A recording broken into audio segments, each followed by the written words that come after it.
Please rise for the Pledge of Allegiance. Pledge allegiance to the flag of the United States of America and to the republic for which it stands, one nation, under God, indivisible, with liberty and justice for all. Please join me for a moment of silence.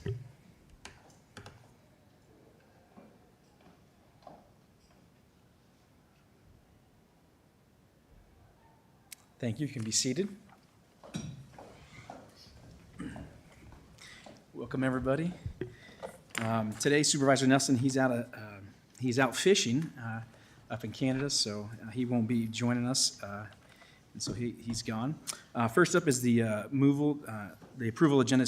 I will move that with amendment on item 7. It's been brought to my attention from our budget and finance director that we need to move 7C up to 7B and move 7B down and make that 7C. So I'll move for that change on item number 7. I'll second. All right. Motion by Bittinger, second by Dietrich. All in favor say aye. Aye. All opposed say nay. Motion passes 4-0. Next up is the consent agenda. Items 2 through 5 constitute a consent agenda of routine action items to be considered by one motion. Items pass unanimously unless a separate vote is requested by a board member. Item number 2 is approval of the minutes of May 20th, 2025 meeting. Number 3 is approval of claims. Number 4 from Human Resources, Melissa Thomas. It's the item A, approval of the memorandum of personnel transactions. Item B, authorization to initiate hiring process. Item C is presentation of award certificate to Cynthia Wymold. And D, the purchase of cyber liability insurance for fiscal year 25-26. Item number 5 from County Treasurer Tina Bertrand. Item A is approval of property tax refund request for parcel ending in 7007 in the amount of $1,009. Item B is approved property tax refund request for parcel ending in 2018 in the amount of $962. Item C is approval property tax refund request for parcel ending in 8033 in the amount of $62. And item D, it's the approval of property tax refund request for parcel ending in 1019 in the amount of $834. And that's the end of the consent agenda, and I'll move that. Second. All right, motion by Bittinger, second by Dietrich. All in favor, say aye. Aye. All opposed, say nay. Motion passes 4-0. All right, with that, brings us to item number 6 from Lonnie Coleman. It's the approval to authorize an additional clerk to position to cover an employee deployment. All right, Lonnie. Oh, there you go, they're on. And I do have a document for you guys to receive. Okay, all right, move to received. Second. Motion by Bittinger, second by Dietrich. All in favor, say aye. Aye. All opposed, say nay. Motion passes 4-0. And this document is just to show the dates that we've started without Sasha Downs, who has put on military leave, the dates that she was paid with military pay, and then the rest that has been no pay to show the allotted balance that we have left over from her salary or her amount. Okay. All right, Can go I ahead. ask a question? Yes. Of HR director, since there's employee names involved, does this need to be redacted?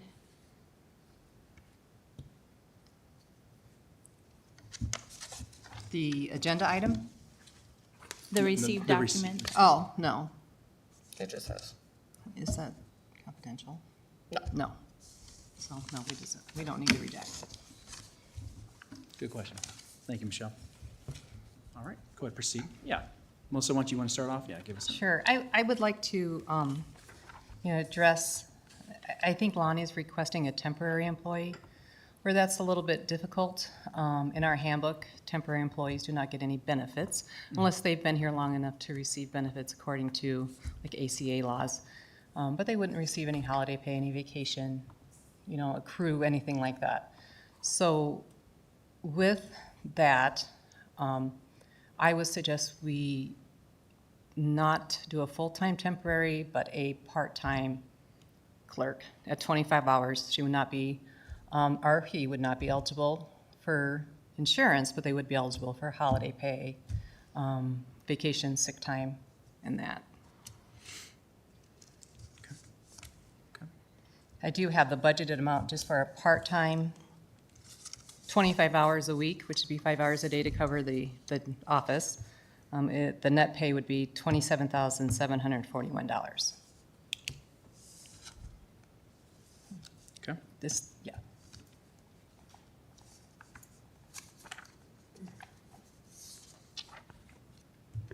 I can show this to you, and you can tell me, but Is that the projection that was received today from Shona? Yes. That did not include IPERS. If it's a part-time employee, they would have IPERS. A temp would not if they are there for 6 months, and then they would start the first quarter after 6 months.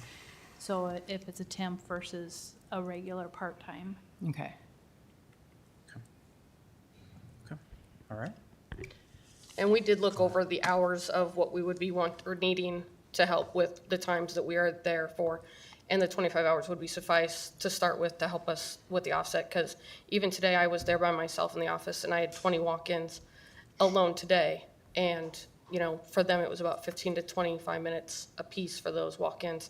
And they weren't just staggered, they were, there were groups. And then on top of them, I was missing phone calls because I was dealing with them. So it just helps when we have the offset where it's just Lisa and I in the office. Okay, all right. Any other questions for me? Any questions by the board, anything? Okay. All right. Can we revisit the document that was submitted again? Is there a specific reason it needs to be in the minutes? I was just showing the amount of time that we're losing without Sasha and that the pay that she is not receiving because she's on no pay status. I was just doing that as evidence for Information you for the guys, board? yes. Okay. I think Michelle was getting at this with her question, but given that it has the specific employee information and the dates that they're going to be gone, my recommendation would be to not include that in the minutes for the board meeting. Okay. So what do we need to do that, Joshua? Is that a motion or is it, what's the procedure for that? I think you could move and vote to withdraw the prior motion. Okay, all right. So I'll move to withdraw the motion to receive the document. A second. Can I say one Yeah. thing? You know, given this issue, perhaps in the future, we could, before we motion to receive as a board, just make sure at least Michelle or Joshua has a glance at the document, because I know we just do it out of habit, but Yeah. we say move to receive when we haven't even seen the document sometimes, and so it'd be helpful just to, in cases like this, Yeah. just get an immediate, this doesn't look like we need to, sort of thing. That's good. Yep. Okay. All right. So, move to, not receive that document, so let's need a second for that. Oh, yeah, second by Young, yep. Motion by Binger, second by Young, all in favor, say aye. Aye. Aye. Motion passes 4-0. Okay, Thank you. okay, all right. So that's the motion to remove it. Or destroy it, or? I'll have to hand that. We still need to vote on this because that was a motion to not receive the document, so we still need further discussion on this. If we could just make it clear if it's a temp or a part-time clerk so that Yeah. it's clear in the record. Melissa, what would you said do a part-time, I would say a part-time, and then when you do the motion, just make it specific, part-time as compared to a temporary. right, part-time clerk 2 position, Melissa, would that be correct? A part-time clerk 2 position? Part-time clerk 2 position. Okay. I just don't know, Michelle, I was gonna ask you, would that be an overlap, or would that be actually authorizing a new position?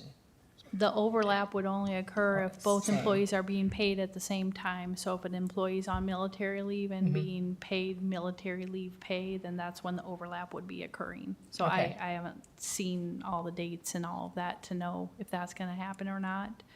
But I think the financial impact will just be slightly higher if IPERS is not included in that, just so you're aware of that. All right, well, I'll move to approve a part-time clerk 2 position in Second. Veterans Affairs. Okay. All right, motion by Binger, second by Carper. Any further discussion? Hearing none, all right, all in favor say aye. Aye. All opposed say nay. Motion passes 4-0 for that. All right, we are still not at our 4:45 set time. So with that, I will go to number 8 from County Treasurer Tina Bertrand.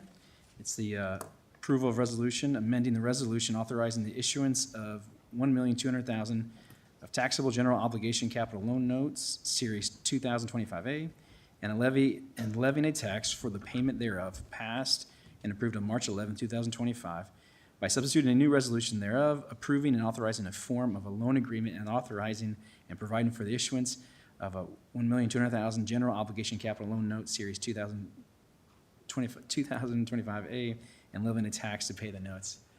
Thanks, Tina. That's a long one. All right, Tina, go ahead. Good evening. Good Tina evening. Bertram, Woodbury County Treasurer. So this very long, lengthy agenda item narrative is basically, this is just another step into the FY '25 CIP loan. And it's pretty much a procedural item, which is we have to actually have the action to be able to move forward with the signing of the loan documents. And so, as you can see in the agenda item, there are several documents that will require signature, and I have additional originals of the actual capital loan notes Okay. that we have. So, do I need to give those for receiving? It's in the packet here, and I know there's a lot of tabs on here, and I don't think it's always signed. I don't know if they've advised all these need to be signed, or if it would make a difference. And I think the only thing I have is that there's like an original green document for the actual notes. I believe that it's like an official instrument, as opposed to the copies that we have in the agenda item. And I only have that one portion of it. I don't have all of it. Does that make sense as to what I'm saying? I mean, we can compare, if there's a problem, then I guess we'll just re-sign, Right. if that's just a clerical thing. All of them? Okay, because of the ones I have on file, okay. Okay. Yeah. Do we need to receive the original documents? I don't think so. A motion to receive would be to include it in the official minutes of the board, and I don't think the entire agreement itself would need to be, I don't think we've historically done that. Okay. All right, anything from our Does that sound right to you? Sure. Because the resolution itself is part of the proceedings of the board, and that will be in the Correct. minutes. Right. But the document behind that, I don't think is required to be part of the minutes. Okay. All right. Thank you, Tina, for handling that. All right, with that, I'll move to approve of the resolution. And I won't read that all again, but move to approve. Second. All right. Motion by Benjer, second by Carper. Any further discussion? All in favor, say aye. Aye. All opposed, say nay. Motion passes 4-0. All right, with that, I'd say we're close enough for our public hearing at 4:45, since it's 4:44. Item A is the public hearing on amendment number 1 to the Woodbury County fiscal year 2025 budget. And with that, I will move the public hearing on this amendment to open it. Second. All right. Motion by Benjer, second by Carper. All in Do we favor, need say to move to open it? Don't we need to move to open? No, okay. No. You need me to close, excuse me. Yeah, Excuse to me, thank you. close. Sorry. Well, yeah, I will open it up.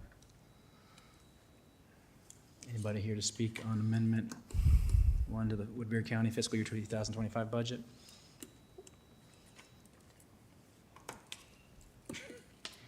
All right. Seeing none, I will move the correct procedure, move to close the public, okay. Move to close the public hearing. Second. All right, motion by Bittinger, second by Dietrich. All in favor, say aye. Aye. All opposed, say nay. Motion passes 4-0. All right, with that, leads us to item B, which is the discussion of and approval of transfer of the appropriation of the sheriff's fiscal year 25 budget due to employee transfers. With that, I'll turn that over to our Budget and Finance Director, Ryan Erickson.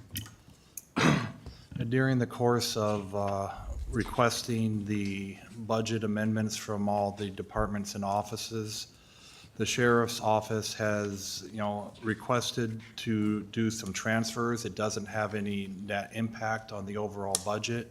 What they're doing is they're moving,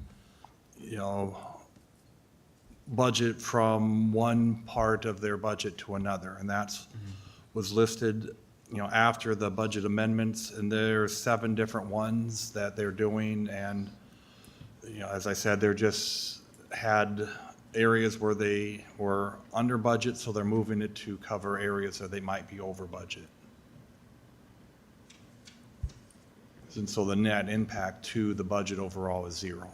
Okay. All right. Any discussion from the board on that, or any comments?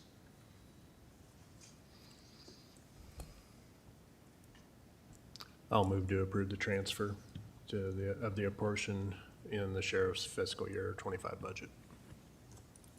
Okay. All right, I'll second that. Motion by Dietrich, second by Bittinger.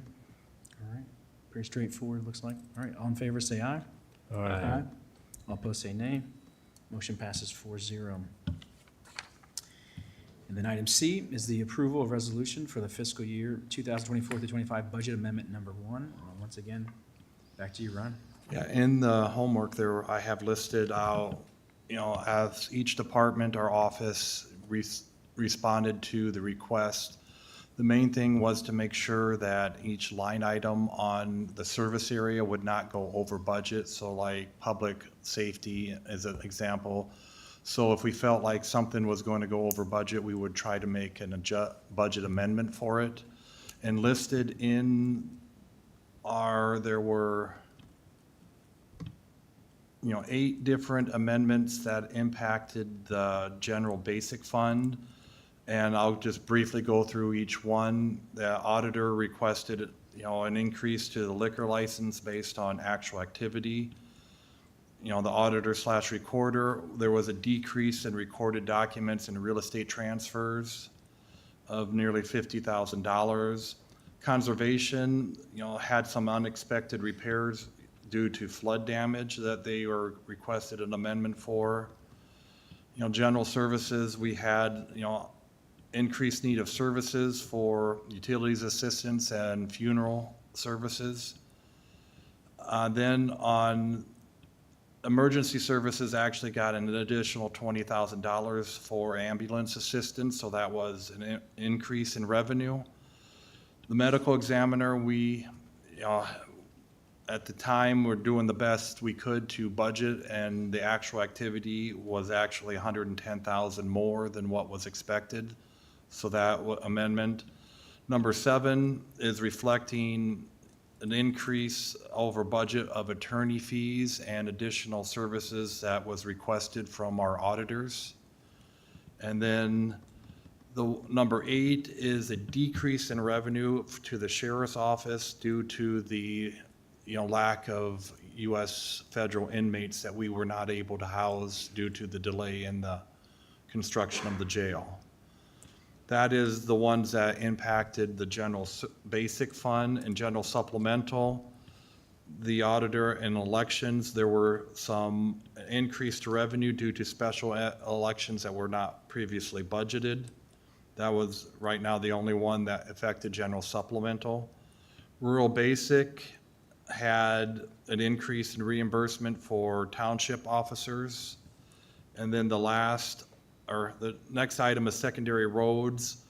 They have every year, it's pretty common because they're trying to budget 1 year in advance, and then the actual construction season happens, so they have a decent amount of activity and, they need to make amendments for.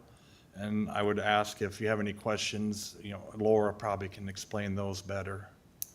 And the last item is capital projects. The CIP, the borrowing is not part of the original budget. That was the 1.2 million that we just did. And then the 2.2 million actually shows that we're going to have a cash reserve use of 1 million. That's not impacting the general basic fund. That is impacting projects that were borrowed for in previous years that have not been expended for. That money that was borrowed previously is restricted for capital projects, so that's money that is separately kept in a restricted fund. Mm-hmm. And those are the amendments that, if you look at the actual budget amendment, it shows a net decrease of nearly over $3 million. And that is due to the, $1.5 million decrease of federal money and $1 million of previous year CIP money being used. So it may look like it's a significant decrease, but, the reserves for the Fed is not money that, we're not using those reserves, it's just money that we were not able to receive. But it had been budgeted, so this properly reflects the, lack of funds being received.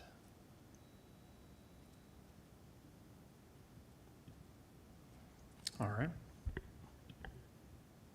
Any other questions from the board? Anything?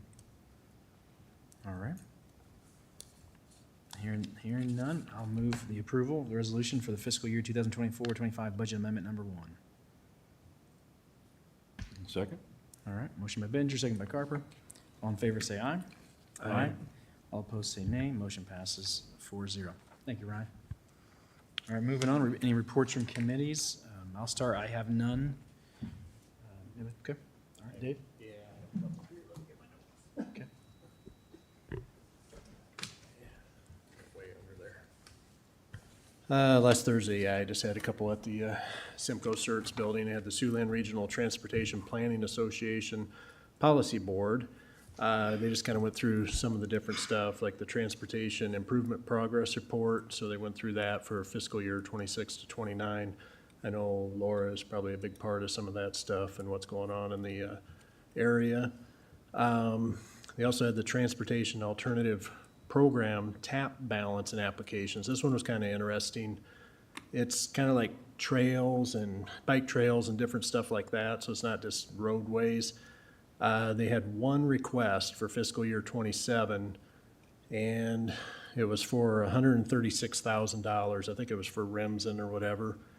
And they have to get 20% local match, so it'll end up being $108,000 that they get if it's approved.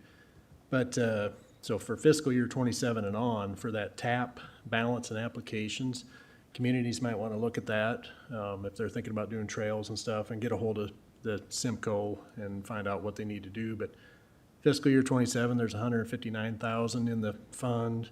Fiscal year 28, it looked like there's going to be $358,000. Fiscal year 29, $555 or $557,000. So be a good opportunity for communities to look at.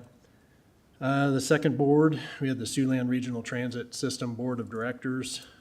Director Pearson gave his report to us. Talked about the transit, the buses. Got quite a few businesses looking at the CERTS van pool program that's out there. They are fully staffed, so that's good. So they have their buses and fully staffed, so they can start ramping up to kind of pre-COVID numbers on that. The facility that they have out there that got built, there's still a couple things ongoing with that they're getting fixed, but they also are looking at expanding that building. So they had a meeting with the Federal Transit Authority about expansion of that building there just outside of Sioux City for 20 stalls for buses, a conference room and some office space. And then the satellite building they're looking at in Lamar's. They're gonna take an ad out on KTIV, so we'll be seeing that out there for the businesses and to use that service. And with that, the certs, there's also maybe a small increase to some of the service contracts out there. It's gonna affect some communities, but it's just, they're trying to keep them very minimal, very, very minimal for the increases, because everything goes up, but they're kind of, looking at that as well. Third one we had was the Western Iowa Community Improvement Regional Housing Trust Fund. Just kind of looking at what they have going on. Woodbury has one out for bid. There's 11 on the wait list, and there's one application in progress. So for the different counties around, that's where we sit for Woodbury County. All right. Thank you for that. All right. Any other committee meetings? All right. Moving on, citizen concerns. All right, seeing none. Karen, do you want to say anything as a citizen? Okay. All right, item number 11, board concerns. The only thing I have is next week, we will be doing the approval on the CIPs, just a up and down vote on those. So Ryan will be sending out to all the board members, all the projects and kind of what we've already, I know for the demo, the old LAC demo, we've already approved that, and so, but thank you for doing that, Ryan. But any other board concerns? That next meeting, I may not be at that meeting. I'm going to have Okay. a minor surgery on the fistula that's in my arm for dialysis. So Gotcha, okay. All right. Okay, all right, anything else? All right, hearing none,